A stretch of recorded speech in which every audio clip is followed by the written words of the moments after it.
Kita di Puspenkum ini Mas, jadi bukan saja berbicara mengenai pemberitaan, tapi mengenai branding sudah dibangun dari sini. Pertama saya komunikasi dengan Pak Jaksa Agung, membuat branding yang masyarakat sendiri ya agak berseberangan. Kalau dulu masyarakat kan terkenal dengan hukum tajam ke bawah, tumpul ke atas. Branding itu saya tutup dengan apa? Jadi hukum itu tajam ke atas, humanis ke bawah. Begini. Cara menjawabnya gampang sebenarnya. Gimana? Kalau dilihat dari case-nya masuk, pimpinan terpucuk tertinggi di dalam satu instansi kan Mbak Menteri kan. Menteri udah masuk, sebenarnya udah selesai. Tapi kita kan tidak mau sampai di sana. Kita harus tuntas ini perkara. Dari tingkatan 5 peradilan ini, tidak ada satupun hakim yang menyatakan dissenting opinion, menyatakan perbedaan pendapat. Artinya secara pembuktian, menurut kacamata kejaksaan dan saya selalu ke Puspenkum itu adalah sempurna.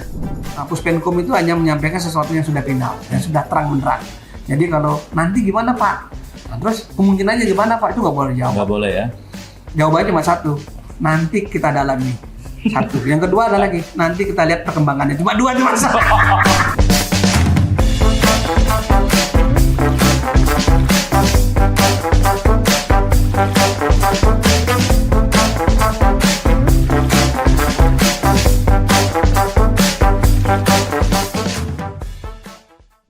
Selamat pagi pendengar, apa kabar? Jumpa kembali kita dalam Power Breakfast di Alsinta. Nah, tamu kita pagi hari ini adalah orang yang luar biasa, yang sering kita dengar kalau ada berita-berita dari Kejaksaan Agung. Siapakah dia? Beliau adalah Dr. Ketut Sumadana, SHMH. Selamat pagi Pak Ketut. Selamat pagi. Apa kabar Pak Ketut? Alsinta, kabarnya baik dan sehat. Sehat ya Pak Ketut ya.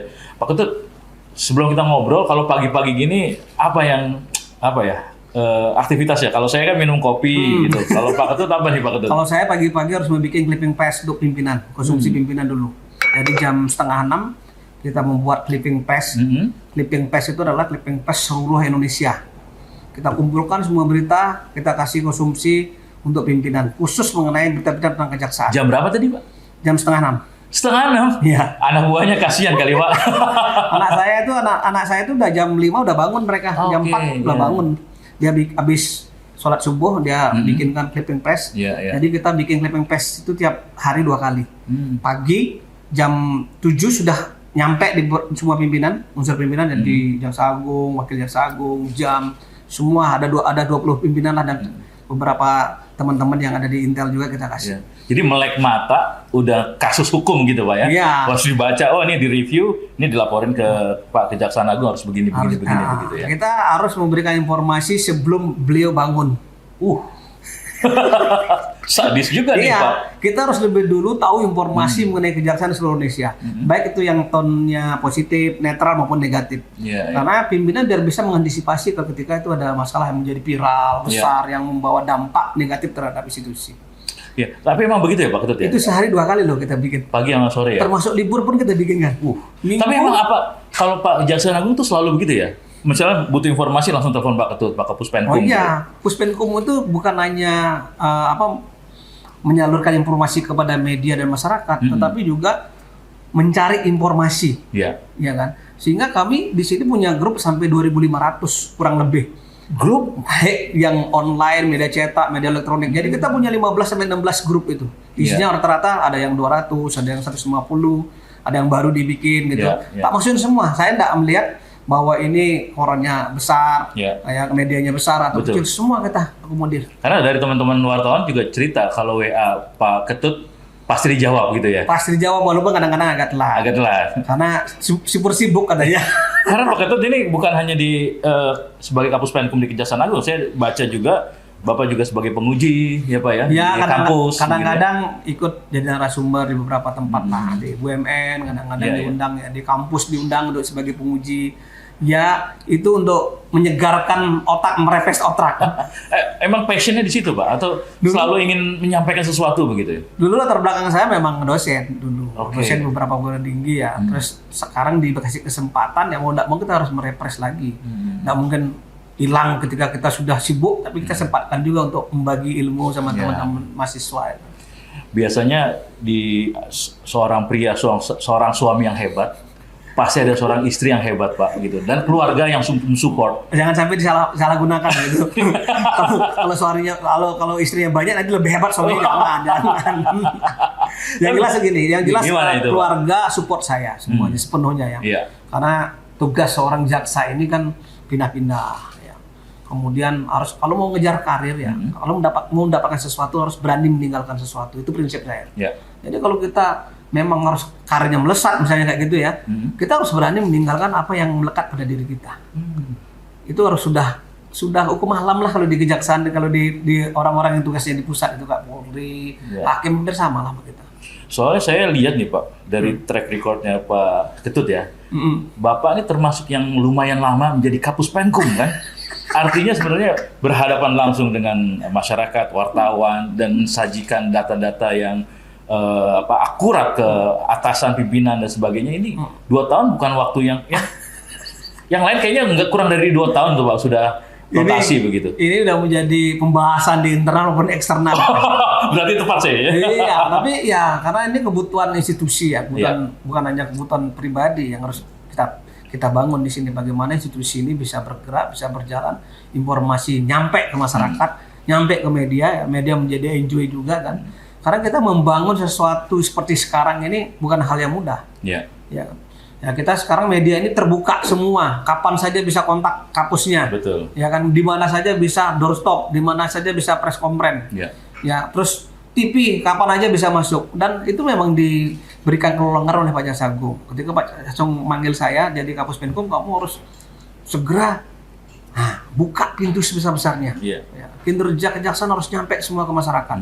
Ya, tanpa harus izin. Nah, kepercayaannya kan luar biasa, Pak. Makanya nih, netizen dan pendengar, saya ajukan permohonan wawancara ini relatif sangat cepat banget gitu ya.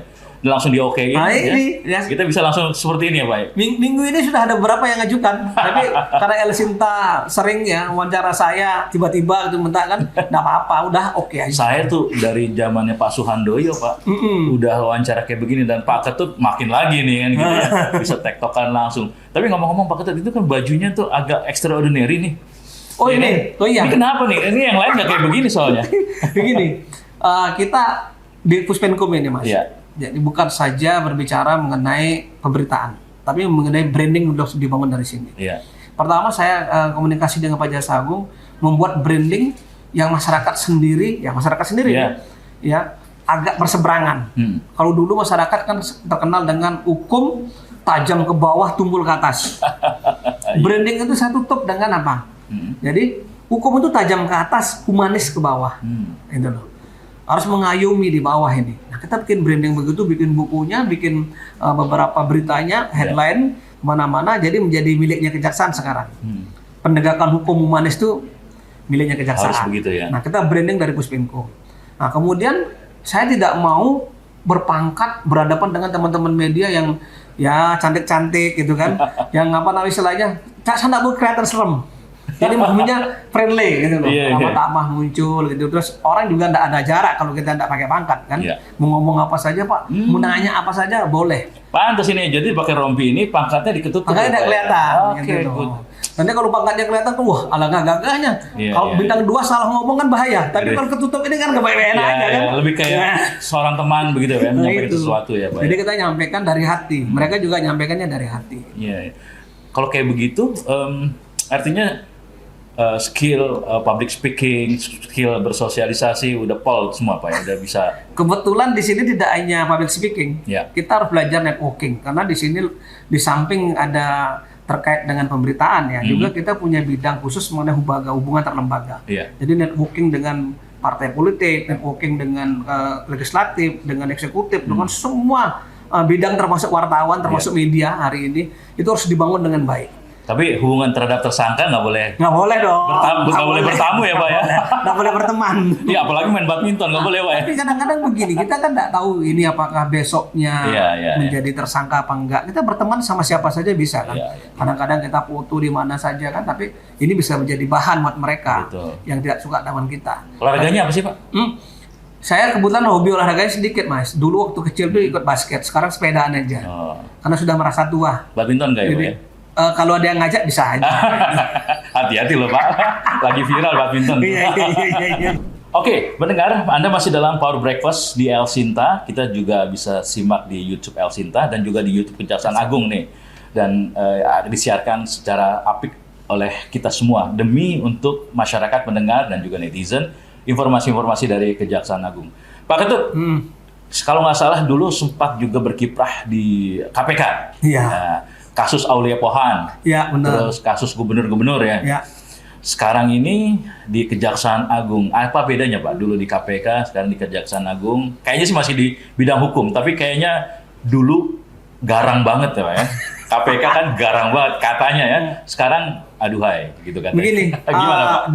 Di KPK itu kita tidak banyak belajar ya. Ya. Kenapa? Karena di sana tidak pidana korupsi dan TPPU. Ya. Jadi pasalnya sangat terbatas sekali. Di Undang-Undang Tindak Pidana Korupsi itu kita hanya belajar nggak lebih dari 10 pasal, ya TPPU nggak lebih dari 3 pasal yang kita pelajari, jadi sangat terbatas kita belajar. Tetapi orang akan menjadi expert di bidangnya di sana, iya, gitu loh, ya kan? Karena lebih fokus itu ya Pak. Ya, terus kita akan mendapatkan budaya baru di sana, di KPK itu ya, budaya baru dengan berbagai macam latar belakang.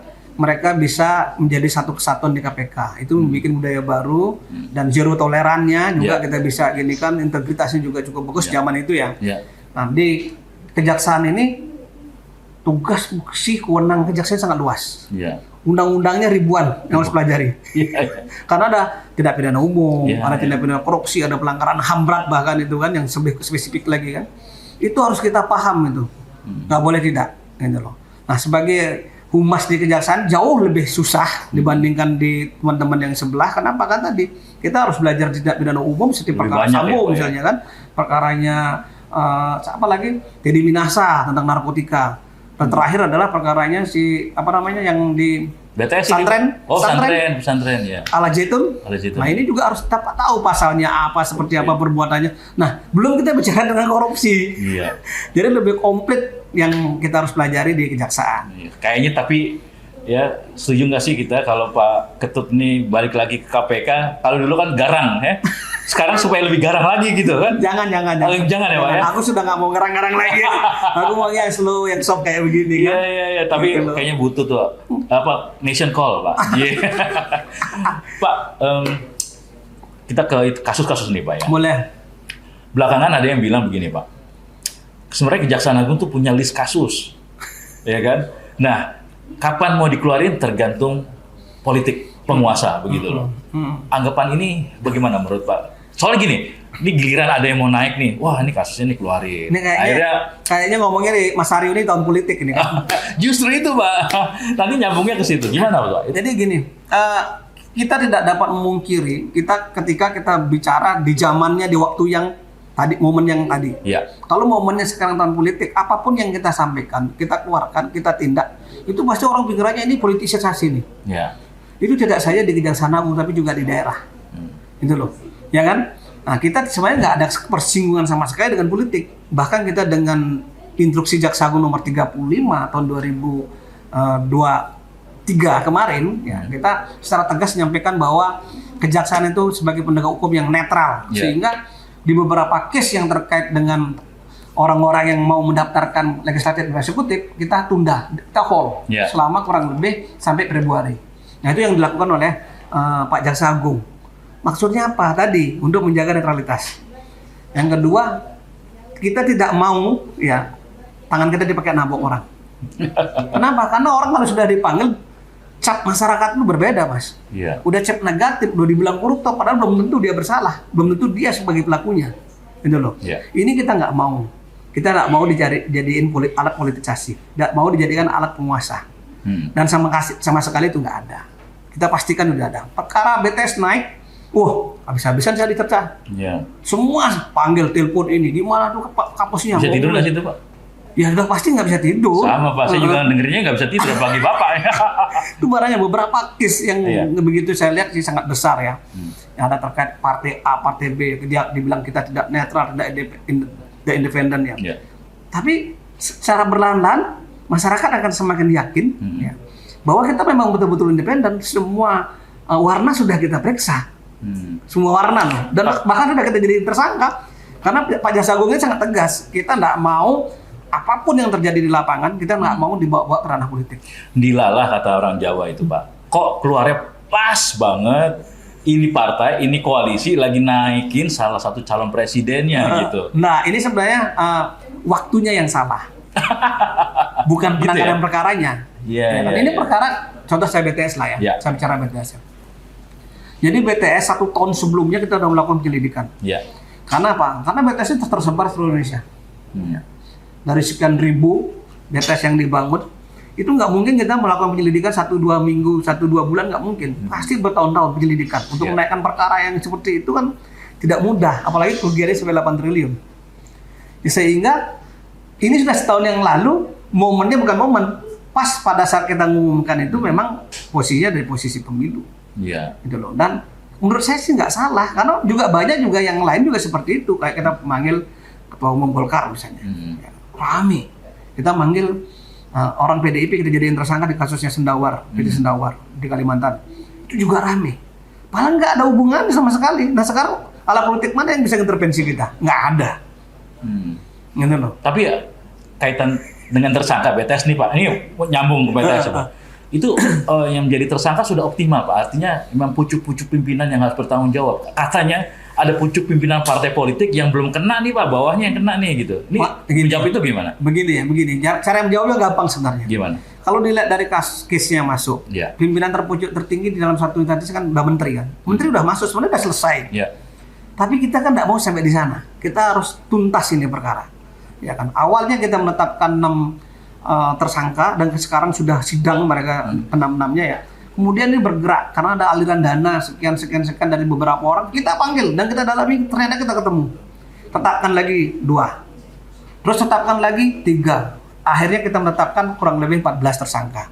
Dengan 3 kualifikasi. 1 terkait dengan perkara pokoknya di pasal 2 pasal 3 Undang-Undang Korupsi dan TPPU.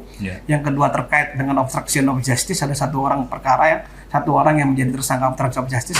Dan yang ketiga adalah terkait dengan tadi ada aliran dana yang terima terkait dengan undang-undang pasal 5, 11, 12 undang-undang TPK dan TPP. Jadi udah pol ini Pak ya. Tapi yang swasta kan masih ada Pak. Tapi kayaknya belum pol. Di media sosial ini yang swasta dari partai politik tertentu belum kena nih gitu kan. Itu gimana tuh? Ya gini, jaksa ini kan tidak bisa secara serta-merta berdasarkan satu keterangan orang. Satu saksi bukan saksi, unus litis, ya kan. Kita nggak bisa mengacu pada satu keterangan saksi saja. Bahkan 2 saksi pun kita tidak bisa, harus didukung dengan alat bukti lain. Karena 183 KUHP itu ya minimal 2 alat bukti ditambah dengan keyakinan hakim. Gitu loh. Nah inilah yang membelenggu kita harus hati-hati dalam menetapkan seseorang sebagai tersangka. Jadi sepanjang alat buktinya cukup, no way. Tidak ada jalan dan waktu untuk itu, tetap kita jalan. Ini kalau di rapat noted, dicatat gitu ya. Oke. Dan ini BTS Pak, BTS ini berarti masih belum ujung. Kayaknya ada pesanan politik ini. Ada sekarang saya nanya. Nggak ada Pak. Nggak ada kan? Ini kan kalau El Sinta. Ini kalau media ini kadang-kadang begitu, pesanannya banyak kan. Media loh, saya bicara media bukan El Sinta ya. Kadang-kadang juga pertanyaannya juga pesanan. Gitu. Pesanan dari bosnya, ada pesanan dari orang lain. Pak, tanya ini Pak, kenapa ini begini, kenapa ini? Ya kadang-kadang sebagai orang kampus, itu kuncinya ada bahasa rahasia yang ada di dalam diri saya yang harus saya sampaikan ke media. Nanti. Tapi ini tenang aja Pak, ini yang langsung wawancara pemimpin redaksinya kok Pak. Jadi nggak ada pesan netral insya Allah. Pak, itu kalau untuk kasus BTS kan terakhir kemarin masih ada yang ditangkap ya di Surabaya kalau nggak salah ya. Benar. Artinya sebenarnya masih berjalan terus. Masih berjalan. Jadi dalam 1 minggu ini udah 2 perkara kita naikkan. Ya atas nama yang dua-duanya swasta ya. Satu memang salah satu komisaris di BUMN, tapi sebenarnya mereka juga swasta. Yang satunya adalah dua-duanya posisi adalah posisi yang menerima aliran dana. Yang satunya menerima 15 miliar, yang satunya menerima 40 miliar. Dan kemarin sudah semua ketetapan sebagai tersangka yang sudah ditahan posisinya sekarang. Yang 27 gimana itu Pak? Ini bukan pesanan kan? Bukan Pak. Karena ini curious Pak. Jadi curiosity dari pendengar, pengen kepo dari pendengar ya. 27 itu kok dibalikin tapi kok nggak kena gitu misalnya. Begini, ini mesti kita dalami semua. Ya. Didalami dalam artian ya, kita harus memerlukan alat bukti yang cukup. Ya. Di sidang hanya baru 1 saksi menyatakan itu. Saksi yang lain belum ada yang mengaku. Bahkan yang dituduh menerima pun juga tidak mengaku. Masih MMK kayaknya, malu-malu kucing gitu ya. mungkin ya. Jadi kita masih memerlukan menggali alat bukti lain untuk menentukan ini. Dan yang mengembalikan dan terima juga nggak ngaku siapa yang terima, siapa yang kembalikan. Ini kan aneh nih. Makanya itu kan kalau misalnya logika kan gini Pak ya, uang udah dibalikin, berarti kan ada yang nerima, ya kan? Ketika udah ada yang nerima, harusnya yang nerima itu kan bisa dikejar siapa. Terus yang berkaitan dengan yang 27 tuh siapa aja kan harusnya gampang sekali secara logika. Itu logika masyarakat memang begitu, tapi logika masyarakat nggak bisa dengan dibawa ke sistem pembuktian.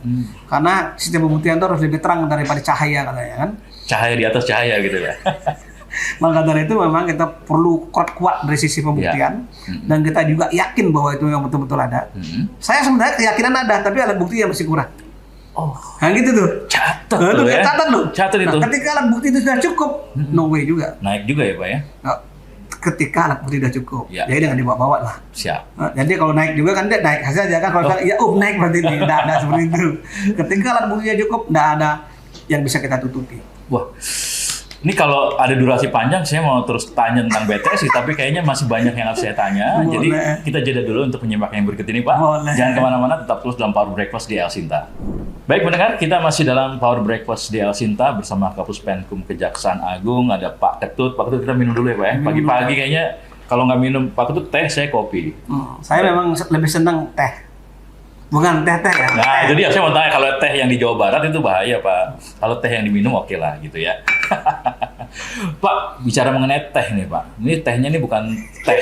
Ini yang serius nanya nih. Iya, serius nih, Pak. Ini tehnya bukan teh yang di Jawa Barat, tapi teh Mirna, Pak. Nah, gimana? Salah kopi dong. Oh ya, kopi ya. Kopi Mirna nih, Pak. Berarti kopi Mirna ya. Boleh. Ini gimana Pak? Gara-gara salah satu platform digital itu kok kayaknya ribut-ribut ingin ngebuka lagi. Padahal kalau kita konstruksi secara hukum, ini saya juga tahu hukum dikit ya Pak ya. Boleh. Agak susah untuk bisa dinaikin kalau belum ada yang majukan novum baru misalnya gitu. Nah, tapi kan ini crowd-nya udah di mana-mana Pak Kapus Penkum.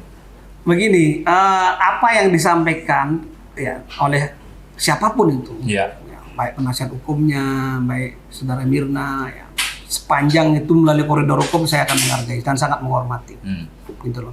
Nah, mencari benar salah seseorang itu ada di mana?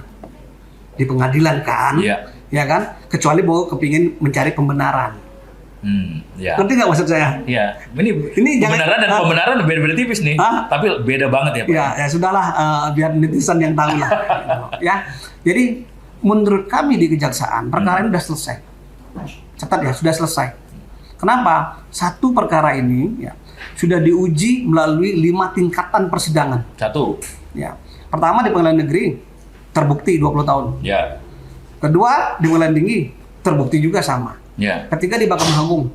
Ya. Yang kedua, yang 2 kali ini diuji melalui PK. Upaya hukum luar biasa. Satu itu ya. Yang kedua alasannya adalah dari tingkatan 5 peradilan ini ya, tidak ada satupun hakim yang menyatakan dissenting opinion, menyatakan perbedaan pendapat. Artinya secara pembuktian menurut kacamata kejaksaan dan saya selaku Kapus Penkum ini adalah sempurna pembuktiannya. Dan perkara ini sudah kami eksekusi dan sudah mempunyai kekuatan hukum tetap. Setelah 7 tahun menjalani hukuman baru rame. Soalnya 7 tahun menjalani hukuman terus mau dikasih pengurangan, menolak, terus dia bilang saya tetap konsis terhadap apa yang dilakukan, saya tidak salah. Itu kan menggelontor opini publik gitu ya. Kalau meminta grasi amnesti ya tentu harus ada pengakuan dulu, maka diberikan pengampunan ke depannya, kan itu teorinya, betul, ya kan? Nah, maka dari itu mau tidak mau, kalau dia tidak menyatakan bersalah kekeh seperti ini ya, harus mencari novum. Orang cari novum kan nggak boleh rame-rame di publik dong, nggak boleh rame-rame di media dong. Maksudnya nggak boleh teriak-teriak. Silakan rame di pengadilan. Nanti berhadapan dengan kami, kejaksaan hukumnya kita uji. Ya. Kita tidak menyepelekan orang yang menyatakan diri nggak bersalah. Kita selalu menghormati proses hukum itu. Tapi tolong juga dihormati putusan pengadilan yang sudah punya kekuatan tetap. Karena ada dalam suatu asasnya, namanya res judicata. Semua putusan pengadilan harus dianggap benar, kecuali ada yang mengoreksi putusan yang sesudahnya atau putusan yang lebih tinggi. Jadi kalau sepanjang putusannya belum ada yang ngoreksi, masih berjalan seperti sekarang, harus dianggap benar. Nah, kita ini penegak hukum, Mas. Kita menghormati hukum atau menghormati diri sendiri? Ya, karena itu permasalahannya. Itu loh. Oke. Ini ada WA Pak dari pendengar El Sinta Pak Ahmad di Cianjur yang bertanya mengenai kasus ini. Apakah lebih baik dengan crowd yang terjadi di media sosial, Kejaksaan Agung tidak melakukan proaktif untuk bisa menemui pengacaranya atau kuasa hukumnya dan sebagainya, atau sebaliknya, sudahkah pengacaranya ketemu dengan Kejaksaan Agung? Saya jawab ya. Boleh Pak. Jadi jaksa penuntut umum fungsinya adalah mewakili masyarakat, mewakili korban, mewakili pemerintah dan negara. Coba kita mewakili dan berposisi berhadapan dengan pelaku tindak pidana dan pengacara. Ketika kita saling menemui kayak begini, masyarakat akan menjadi lain cara berpandangnya. Ini nggak netral ini, ada main-main ini. Ada main mata. Ya, lebih baik kita sambil menunggu saja, sambil menghormati proses hukum yang akan mereka lakukan. Kita mau tahu apakah ada yang hukum baru nggak? Jangan-jangan sesuatu yang sudah diungkap semua di pengadilan dijadikan hukum. Ya kan? Kita lihat aja seperti apa sih hukum yang diajukan itu loh. Lebih baik kita ributnya di pengadilan daripada ributnya di media. Kenapa? Biar tidak membelah seperti sekarang. Seolah-olah hakim menjatuhkan suatu tindak pidana, ya, yang tingkatan 5 tadi menjadi bias gitu. Tapi kan kayak sebuah film dokumenter ya Pak ya. Kejaksaan tuh melihatnya gimana sih Pak? Ini sebuah film atau sebuah fakta? Saya tidak mengomentari film karena saya bukan ahli film. Saya lebih baik mengomentari putusan pengadilan. Gitu ya Pak? Iyalah, kalau kita ini orang LSF, hukum Pak. Gitu. Kita ini orang hukum, kalau mau jadi sutradara, produser boleh kita bicara itu. Kita tahu yang namanya film itu kan bisa dibikin ya gimmick-gimmick tertentu. Tidak semua film yang dibuat itu murni sebagaimana aslinya. Harus sebagaimana aslinya terbukti dulu dong 20 tahun yang ditulis. Iya. Bukan cari tadi. Di pengadilan itu adalah mencari benar dan salah. Berarti bukan confidence mencari Pak? Pembenaran. Confidence-nya Jaksa Agung ya? Oh iya, kita biasa nangani perkara besar. Siap. Perkara-perkara gede. Kemarin kita nangani perkaranya Sambo CS. Iya kan? Nangani perkara Centuri, nangani perkara Asabri, AJS. Kita biasa nangani perkara-perkara gede, nggak ada yang salah. Pak, ini bukan lagi ke isu tapi lebih ke Pak saya pribadi nih Pak. Ini kan kasusnya kan gede-gede ya sebenarnya Pak ya. Kalau Mirna mungkin ya perhatian publik. Nggak gede juga. Ya nggak gede juga sih Pak. Jadi antusias masyarakat jadi besar. Ya. Terus yang tadi yang pertama mengenai BTS juga gede juga. Itu kan apa ya Pak ya? Standing Pak Kapus Penkum sebagai garda paling depan di Kejaksaan Agung kan Pak ya. Itu gimana Pak? Pernah nggak sih goyang sedikit itu Pak? Aduh, iya juga nih. Wah, gimana? Oke deh, apa sebenarnya Pak yang dirasakan Pak Kapus Penkum kalau ada posisi seperti itu, keadaan seperti itu? Saya begini, saya selalu perintah Pak Jaksa Agung sama saya dalam memberikan informasi itu harus tepat, akurat, objektif dan transparan. Saya balik nanya ke beliau, kalau kita melakukan sesuatu penindakan yang besar dan kita melakukan sesuatu yang tadi terbuka semuanya. Suka tidak suka kita juga harus siap dikoreksi Pak. Pernah dikoreksi Pak? Loh, banyak lah. Siap suka tidak suka anak buah Bapak di lapangan harus siap diadukan di mana saja. Itu ada suatu konsekuensi. Kalau Pak Ketut dimarahin sama Pak Jaksa Agung gimana? Hampir tiap hari. Hampir tiap hari. Jadi kalau ada masalah di daerah yang selesaikan saya dulu di depan. Feel-nya gimana tuh? Wah, gue dimarahin sama bos. Sekarang marah dan tidak marah sudah biasa aja, sudah saya anggap tugas biasa. Oke. Jadi memang tugasnya Puspenkum itu ya menetralisir suatu permasalahan, memperkecil suatu masalah ya. Yang bagus kita menjadi memperbesar. Gimana caranya? Kasih insight, ada satu strategi. Kasih insight dikit. Ini kan yang denger kan bukan hanya tentang masalah hukum nih Pak ya. Yang mendengarkan El Sinta ini kan banyak dari kalangan manajemen, perusahaan swasta dan sebagainya. Tadi saya titik itu tuh menarik banget ketika Bapak dimarahin oleh pimpinan. Bapak posisinya harus bagaimana untuk bisa menetralisir itu? Kasih insight dong ke kita. Kira-kira gimana feel? Kalau pimpinan sudah marah atau sering marah, berarti kita masih diperhatikan sama pimpinan. Tapi kalau pimpinan diam, berarti Anda sudah nggak dipakai lagi. Artinya ada hal positif di situ. Iya, ada positif. Jadi saya dekat dengan Pak Jaksa Agung itu bukan berarti saya memanfaatkan kedekatan, tapi paling tidak saya bisa belajar manajerial dan leadership sama beliau. Oke, next. Habis Kapus Penkum, kita belajar banyak sama beliau. Bagaimana membuat suatu permasalahan menjadi terang benderang, membuat satu ice breaking, memecahkan suatu permasalahan setiap hari. Kita belajar dari beliau. Gitu loh. Itu yang saya bangga dan senang. Cita-citanya apa sih Pak Ketut ini? Saya banyak cita-cita saya. Saya ini orangnya masih bersemangat, Mas, masih panjang. Justru itu, makanya saya cita-cita harus tinggi langit, tapi nggak usah diungkapkan di sini. Katanya orang kalau kamu punya bumbu yang enak, cita-cita yang tinggi jangan disampaikan, jangan ditahu sama teman sendiri, nanti bisa ditikung sendiri sama teman-teman kamu sendiri yang terdekat. Waduh. Banyak filosofi yang ada dari banyak saya. Banget nih. Kayaknya bisa jadi orang nomor 1 juga kali ya. Amin. Oke, Pak Ketut, kita jeda dulu. Ya. Kita nanti di sesi terakhir kita akan ngobrol mengenai hal-hal yang masih tentang politik nih, Pak. Oke. Jangan kemana-mana, audiens dan pendengar El Sinta serta netizen, kita jeda dulu untuk menyimak yang berikut ini. Masih dalam Power Breakfast bersama Pak Ketut, Kapus Penkum Kejaksaan Agung. Oke. Pendengar, Anda masih dalam Power Breakfast di El Sinta. Dan seperti biasa, kita ngobrol pagi-pagi dengan seorang tokoh ya, dan juga seorang yang famous nih, karena Kejaksaan Agung tanpa Pak Ketut kayaknya nggak bunyi di media nih gitu ya. Yang sering mengudara. Sering mengudara di El Sinta pula begitu. Pak Ketut, belakangan ini kan ribut juga tuh Pak mengenai kebijaksanaan dari Kejaksaan Agung ya, berkaitan dengan masalah kasus hukum yang nggak bisa dinaikin ketika dalam proses pencapresan, pencawapresan, pencalekan dan sebagaimana yang kita dengar ya. Apa sih Pak sebenarnya, kan masyarakat bilang nggak adil tuh gitu kan. Nah, tunjukkan itu apa yang bisa dijelaskan? Kayak membela koruptor gitu. Benar itu dia. Begini, kebijakan ini bukan berlaku atau baru pertama kali dikeluarkan oleh Kejaksaan. Ya. Jadi 2019 kita juga udah pernah pada saat pilkada ya. Kenapa? Kita menjaga netralitas penegakan hukum itu betul-betul murni adalah penegakan hukum. Tidak dimanfaatkan oleh orang lain. Itu yang kita bangun ya. Sehingga memang kebijakan ini seharusnya kalau menurut saya tidak hanya Kejaksaan yang mengeluarkan. Jadi polisi juga baru kemarin mengeluarkan itu. Ternyata beliau baru ngeh kan. Ya kan, ketika orang baru saja pertama kali dicawapreskan, diperiksa. Ini kan image-nya nggak bagus. Gitu kan. Kita nggak mau membangun image negatif dari seorang para calon yang akan berkontestasi politik di Indonesia ini. Kita kepingin demokratisasi ini berjalan dengan baik, yang biayanya sangat mahal. Jangan sampai penegakan hukum ini mengganggu ketatanegaraan yang lagi dibangun baik-baiknya untuk Indonesia maju ke depan. Dan kita semua punya tanggung jawab. Gitu. Ini Pak Jaksa Agung ini sangat konsen banget ini dalam rangka mendukung suksesnya pemilu 2024. Kita bagaimana ke depan mendapatkan pemimpin yang bisa memajukan Indonesia ke depan.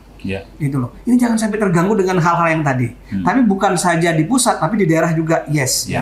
Karena dulu-dulu ketika pilkada itu banyak memanfaatkan forum komunitas daerah, ya, Kominda di daerah ini untuk memanggil seseorang ketika dicalonkan. Ini yang begini-begini kita harus antisipasi dengan instruksi Jaksa Agung. Ini yang dinilai nggak sehat. Ini yang tidak sehat. Ya. Nah, ini yang dinilai oleh Pak Jaksa Agung. Dulu pernah terjadi dan sering terjadi pelanggaran, dimanfaatkan seorang penegak hukum ini untuk memanggil seseorang agar saingannya ini dicap menjadi seorang saksi aja nih, dicap sebagai seorang penjahat. Ya, udah rame dan beritanya di framing, akhirnya selesai gitu ya. Selesai. Akhirnya dia belum tentu bersalah, baru jadi saksi dan belum tentu dia pelakunya. Nah, kita yang begini-begini di hold dulu sampai pada bulan Februari ketika nanti sudah mendapatkan legislatif dan eksekutif, saya yakin bisa jalan lagi. Iya, ini ada pertanyaan juga Pak, masih berkaitan dengan itu dari Pak Ferdi di Makassar. Dia bertanya, kalaupun ada kebijakan seperti itu harusnya dilakukan secara equal, sama dong Pak di daerah-daerah, bukan hanya di Jakarta. Itu berlaku untuk di daerah, tapi untuk perkara yang ditangani oleh Kejaksaan tentunya. Tapi kalau perkara tidak pidana umum, ya polisi juga udah mengeluarkan kebijakan sekarang. Gitu loh. Ini harus kebijakan dibuat secara nasional menurut saya, sehingga memang kita dalam rangka menyukseskan demokratisasi yang berbiaya juga sangat mahal, ya kan, yang menggerakkan ribuan orang harus memilih, ya kan, yang harus cita-cita orang Indonesia ini apa? Untuk Indonesia maju, memilih pemimpin yang hebat. Nah, jangan sampai terganggu hal yang kecil. Yang kira-kira hanya menjadi saksi harus dipanggil. Ya sudahlah, kan ini bisa cuma 6 bulan aja kok kita pending. Ya kan? Ini harus diberlakukan untuk semua tindak pidana, seharusnya bukan hanya tindak pidana korupsi. Kalau Pak Jaksa Agung berpesan ini untuk semua pidana. Gitu loh. Kalau misalnya dari polisi penyidikannya, koordinasikanlah dengan teman-teman di penyidik. Cari jalan keluarnya. Walaupun nanti Pak ketika sudah jadi, kecuali ketangkangan lah. Oh ya, ketangkangan, oke lah. Sebentar Pak, saya mau tanya dulu.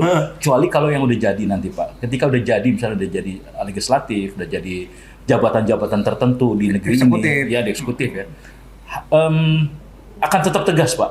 Iya. Karena kan kita cuma 6 bulan ketika dia sudah ditetapkan sebagai calon terpilih, tetapi ternyata dia korupsi, kita tindak Pak. Karena kan itu kan harus ada izin dari atasannya. Sekarang nggak semua harus izin Pak. Dengan undang-undang yang baru nggak semua izin. Harus bisa sikat langsung ya. Kami kemarin agak sedikit berbeda dengan teman-teman KPK. Saya dikritisi kalau di KPK tetap jalan. Karena berbeda Pak. Kami dengan KPK itu berbeda. Bulan saya mantan KPK dulu. Jadi di KPK itu hanya di tingkat pusat Pak. Sehingga untuk mengkoordinasikan lebih gampang daripada kami yang sampai ada di tingkat Sabjari, kecamatan. Paling bawah. Ya, kecamatan. Bayangin tuh. Lebih mudah kan mengkoordinasikan. Satu itu. Kedua, yang kita bangun kasus-kasus yang ada di Kejaksaan adalah case building. Kasus-kasus pasal 2 pasal 3 ya yang pelaksanaannya itu bisa ditunda. Ya kan? Tapi kalau di KPK tertangkap tangan, Pak. Wajar tidak bisa ditunda. Kalau tertangkap tangan udah tentu orangnya pasti ditahan, karena penahanan itu akan mengurangi, kalau misalnya di hall akan mengurangi proses sedang berjalan gitu loh. Ini sangat wajar, sangat berbeda dari sisi karakteristik kasus yang dibangun dan dari sisi kelembagaan tentu sangat berbeda. Jangan disamakan gitu. Jadi artinya ini perlu dicatat bahwa kalaupun nanti sudah menjadi someone begitu ya Pak ya, akan tetap hajar Pak ya. Oh tetap Pak, asalkan terbukti tetap kita lakukan. Ini benar-benar dicatat nih sama masyarakat. Catat ini, kalau besok memang ada Pak, ini ternyata ada, kenapa di hold terus? Nggak boleh, tetap kita tindak.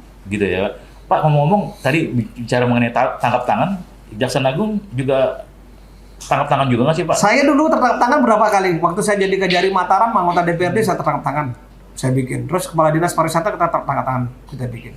Cuma tidak melakukan mapping, tidak melakukan penyadapan kita, karena kita tidak punya kewenangan penyadapan pada saat itu. Soalnya gini Pak, nggak terlalu gede itu beritanya di luaran sana kalau KPK nangkap tangan gitu loh Pak. Apa memang santai-santai aja atau bagaimana sih Pak? Begini, kalau tertangkap tangan itu efek kejutnya memang ada. Ya, tetapi kalau di Kejaksaan memang kita spesialis triliunan perkaranya. Coba bayangin ya, dari perkara Jiwasraya kita nangani perkara 16 triliun, Asabri 24 triliun, Garuda 8,8 triliun ya. Sampai Duta Palma kita nangani perkara sampai 34 triliun tapi yang dibuktikan 2 triliun ya. Sampai terakhir kita nangani perkara BTS 8,8 triliun. Kita spesialis triliunan. Sadis ya. Sadis ya? Sadis. Hafal ya kampusnya ya? Ngeri banget. Hafal banget. Nggak ada teks loh. Benar. Jadi ada teksnya udah di sini Pak. Di luar kepala semua. Tapi Pak, ngomong-ngomong Pak, ada nggak sih Pak next nih Pak, selain yang menteri yang itu, akan ada lagi menteri yang selanjutnya yang kena gitu Pak? Tentu kita rahasia di sini. Rahasia. Jadi kita tidak boleh mengungkapkan sesuatu yang belum dilaksanakan secara final di Bitsus ya. Saya Puspenkum itu hanya menyampaikan sesuatu yang sudah final, yang sudah terang benderang. Jadi kalau nanti gimana Pak? Nah, terus kemungkinannya gimana Pak? Itu nggak boleh jawab. Nggak boleh ya? Jawabannya cuma satu. Nanti kita dalami. Satu. Yang kedua ada lagi. Nanti kita lihat perkembangannya. Cuma dua cuma satu. Dan itu bisa dikutip ya Pak ya? Bisa dikutip. Coba Bapak nanya apa coba? Sampai jawaban cuma dua itu sudah selesai dah. Selesai ya? Selesai. Oke, Pak, terakhir nih Pak. Saya pengen tahu juga nih insight dari Pak Ketut ya. Apa sih Pak filosofi hidup kita, hidup Pak Ketut ya, yang bisa ditularkan kepada semuanya, pendengar El Sinta, netizen, jadi orang yang optimis. Soalnya saya lihat Pak Ketut yang optimis banget begitu ya. Walaupun kasusnya banyak, artinya yang dihadapi banyak ya. Dan pagi melek udah ada kasus yang dipikirin gitu, sampai merem nanti juga ada laporan lagi. Apa sih Pak? Kok happy terus gitu? Jadi saya berprinsip gini, semua pekerjaan itu harus diseriusin. Serius. Ya. Kenapa? Karena kadang-kadang kesalahan yang kecil yang membuat kita jatuh daripada kesalahan yang besar. Jadi semua permasalahan yang muncul harus kita anggap serius. Jadi jangan remehkan permasalahan kecil ya. Maka dari itu apapun permasalahan harus segera ada solusinya, harus segera jalan keluarnya, harus segera kita selesaikan secepatnya. Ya, kalau bos saya bilang harus dilakukan secara cepat, tepat, akurat dan transparan. Kalau saya singkat, padat, jelas dan informatif. Nah, kalau ini kan beda kan. Ini pola penyampaian, ini vers. Iya. Jadi kayaknya udah nyambung ini. Nyambung ya Pak. Tapi bagus itu Pak. Jadi permasalahan kecil ya justru Pak ya yang harus kita waspadai ya. Iya. Saya ingat juga tuh orang bilang hati-hati dengan kerikil. Iya. Karena kerikil bisa buat orang kepleset. Yang buat kita jatuh tuh justru kerikil, bukannya batu yang besar. Kalau batu besar pasti kita lihat, kalau kerikil nggak bisa kita lihat. Dahsyat kalau gitu. Pak Kapus Penkum Kejaksaan Agung, matur suwun. Terima kasih sekali atas obrolan kita pagi hari ini. Semoga bermanfaat ya. Semoga bermanfaat untuk kita semua dan pendengar dan juga netizen. Terima kasih. Sebenarnya banyak banget yang harus saya bacakan. Nggak usah. Nanti habisin nanti. Nanti kita bikin part 2-nya aja kali ya Pak ya. Baik, sampai di sini dulu Power Breakfast bersama Kapus Penkum Kejaksaan Agung, Pak Ketut. Kita jumpa di lain kesempatan. Pak Ketut, salam untuk Pak Jaksa Agung. Siapa tahu nanti kita bisa juga bertiga dengan Pak Jaksa Agung. Mudah-mudahan bisa kolaborasi ya. Siap, kalau gitu. Kita jumpa di lain kesempatan. Terima kasih dan selamat pagi.